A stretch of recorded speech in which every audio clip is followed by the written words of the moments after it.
everyone, Krista Moser here, and guess what? I get to show you my latest pattern. This is Fall Foliage. Isn't it pretty? I used an ombre background, so that's how you get the shading of the purple background, and then I used 3 different shades for each leaf, a light, medium, and a dark. The leaf blocks are very simple, so I'll show you some of those cuts. This is a lap size layout, but I've actually done it as a table runner as well. That's not included in the pattern, but I'd be happy to share with you how that's done when we work through this process in the video. So using an ombre fabric, it's a really fun way to get movement out of your background. I love using ombre. I've used it quite a few times.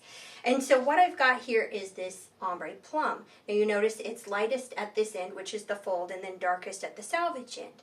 So when I cut my pieces across these strips, I just separated them into stacks, moving my way dark to light.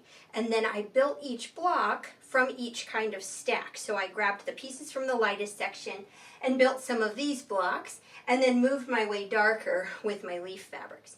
So I'll show you how that works. Now we're using the mini ruler for this one, so if you've got the mini ruler, this has cuts up to 4.5 inches, which is all we'll need, and you can make it with the large ruler. So if you have the large 60-degree diamond from Creative Grids, that will work just fine. But the pattern is written for the mini, so that's the way it's illustrated, and that's the way I'll show you today. So we've got background strips in 2 sizes. I've got a 3.5 inch strip and some 2.5 inch strips.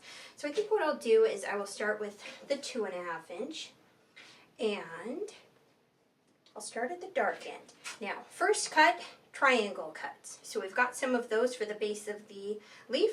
So if you're looking at your ruler, you're going to use the 2.5 inch triangle line and the flat tip here with the large hole. And I'm just going to trim on both sides of the ruler. There's your triangle. Turn the ruler to get the next cut, the same thing. Now the 2.5 inch line hits the top of the strip and the flat tip comes down to the bottom. Work your way down this strip, just cutting 2.5 inch triangles. And you'll notice these triangles are getting lighter and lighter as I'm working my way towards the fold. So you'll get quite a few from one of these strips, and you get the idea. One thing that I'm going to have you do with this pattern, it's always a good idea, is to nip off these outside 2 tips. So when working with angles, it's nice to have these engineered corners, and it's an easy thing to do. If you just take and stack up your triangles, as many as you're comfortable cutting through. I can do about 4 to 6 layers if you've got a really nice sharp blade. So I stacked some triangles like this. Now I've got these stacked in such a way that the points go up and out away from me, kind of like little wings. So if I've got those up and out away from me, then I can take the ruler and place it down on top of that stack and use my diamond lines. So we cut triangles, of course filling up this space. So you turn the triangle around, now it fills up your diamond space. And this 2.5 inch diamond line, now I can just go in and nip those tips off at the same time. So that's pretty easy. Okay, so that's the 2.5 inch triangle cut. Set this aside. Next, we are going to do 3.5 inch trapezoids. So this is all for background. You probably figured that out already. So instead of the 2.5 inch line, we're going to scoot it up to the 3.5 inch line. 3.5 at the bottom. And the top hangs over by 1 inch, and there's a couple of stars that give you that measurement. Turn your ruler around so the 3.5 is at the other end, and then around again. So it's 180-degree swivel each cut, working your way down the strip to get enough cuts. Now you just need 4 of these cuts for 1 leaf block, but I am going ahead and cutting the whole strip so I can kind of show you when making stacks. You've got all your cuts and they shade from light to dark. So if I'm going to build this one here, I would probably pick up these pieces, and that would be the ones that would fit into that, just to get your shading. So we'll just go ahead and stack these up. Save for later. Okay, next, also a 2.5 inch strip. And this cut is a 4.5 inch trapezoid. So we just did a 3.5 inch trapezoid. So it's 2.5 inch triangle, 3.5 inch trapezoid, 4.5 inch trapezoid. Here's your 4.5 inch line. Just like this. And I'm going to go ahead and nip these outside tips off while I've got it here. Turn it around and do the same thing. Nipping these outside tips off. One more, just for good measure.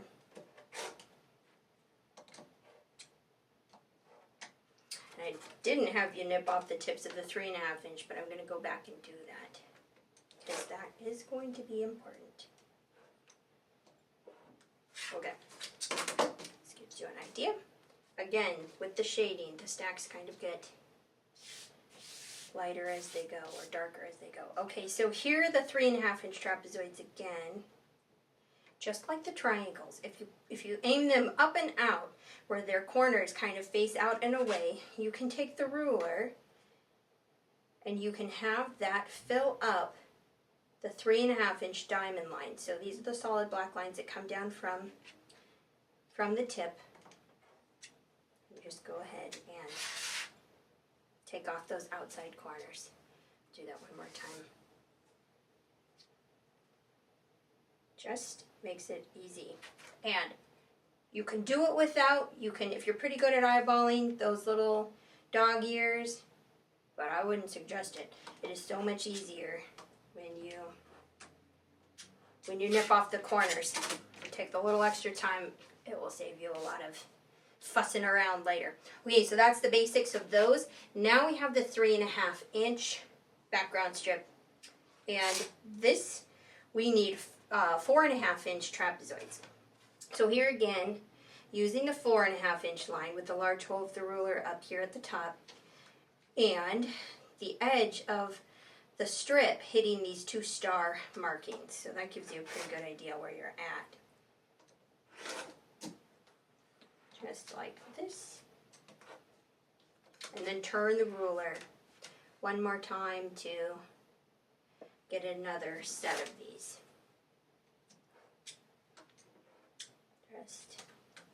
So keep working your way down the strip to get yourself some 4.5 inch trapezoids.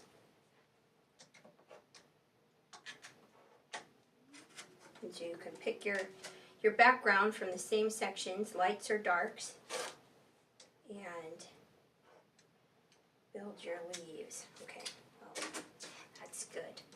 Just like that. I'm going to set these aside. So then how to do the stems. Now the stems are a part of the background with also some of your leaf color in them. So this was a strip set that I had cut up earlier, and you can see how it kind of shades light to dark. So depending on which one of the leaves I'm going to do, if I'm going to do a green one in a light section, then I would pick from the light one, and I would cut this into a triangle or a diamond. So here we've got the stem up the middle here. So it was just a strip set that got cross cut. Now I'm going to take the ruler. It has 2 dashed lines down the middle of the ruler and a solid line dead center. So this creates kind of a channel, which is perfectly fit for this stem. So what I've got here is my dashed lines going down either seam, and then the flat tip here across, and there's the 4.5 inch dashed line across the bottom. So I'm going to trim, and then turn the piece to get the next cut. So what I end up with is a diamond that has a green stripe right down the middle. Okay, just like that. Ta-da! Okay, so now for the leaves. Now I've already cut my diamond shapes for leaves, and it's light, medium, and dark. So I already talked about that. We've got the light center. This is the largest petal.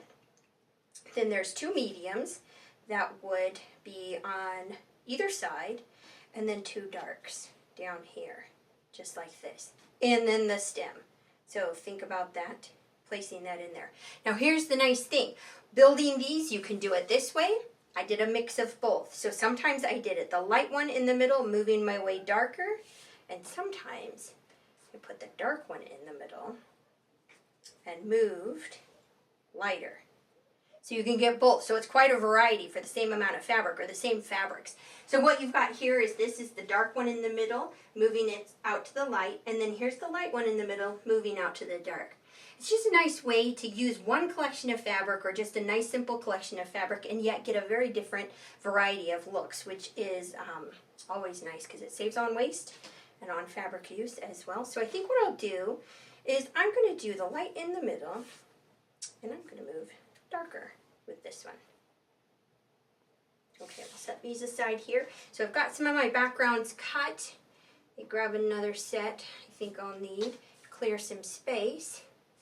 And this is how the block gets built in sections. So we have one big diamond here. It's going to get one of those large trapezoids on either side of it. We've got our medium diamonds. So these two are going to get one of the large trapezoids sewn to them. And then smallest trapezoid. Now for the stem, you can build a bigger triangle unit, just like this. And then we've got our little guys. The little guys get one down here, one here and here. Just like that. So we're going to build this into units where you've got your center unit, you've got a right unit, and a left unit. So these get sewn, one here, and then the next one comes on, and that stays as a whole unit. And then right unit, here's your seam, and then put this one on. Left unit, same thing. Here's your seam here, and then you can put this one on. Now lower right and left, similar story. Here is your seam sewn here, and the next one put on. And then of course your stem here with two little background triangles. Voila, just like this. So once you have your units done for this leaf, of course the units will join to each other, top and bottom.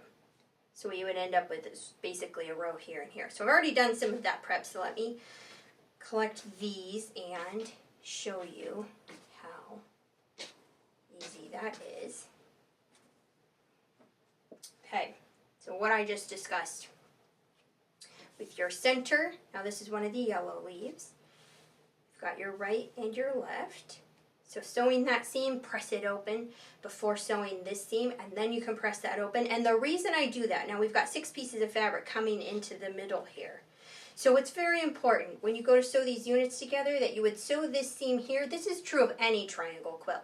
When you've got triangles coming to each other, in this case they're not totally triangles, but you get the idea. 6 pieces coming to one section. You're going to sew one seam, press it open before sewing the next seam, and that way you will avoid getting a wad of fabric in the middle, because that is something that happens with triangle quilts.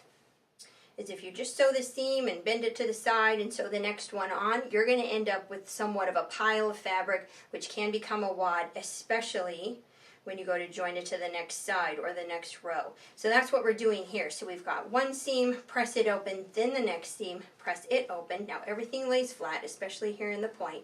That's also why we trim the tips off, is because you want to have all those points gone. It removes all the bulk. And then what we've got here is the stem unit, lower, press that one open, and then lower left and press that one open. Now you've got top half and bottom half. Only the midline, you know, see how clever that is the midline is dropped down below. So then when you join these two here, one final seam across, they all come together in the middle and your whole block is done. So I've got that one done here. Here's something you can kind of see side by side actually. This is the yellow leaf that's light in the middle, moving darker. Yellow leaf that's dark in the middle, moving lighter. So you get kind of a good side by side of how those are going to work. Very fun. And you notice my background shading here. So what I had with the green was a little bit lighter. Now this is kind of medium, moving darker. I've got one that's totally done. And that is the orange leaf here. And it's got kind of a lighter section as its background, so you can kind of see how that works. So we're going to build leaves, leaves, leaves, and then to put them together, because these are hexagon blocks, and so in order to put them together, you don't want to have to do Y seams, because, you know, if you do hexagon blocks just to each other, then you have Y seams, but instead we're going to build rows. So what we've got, I'm going to scoot this out of the way so you can kind of see. Here would be 1, 2, and make some more room. 3 leaves, just like this.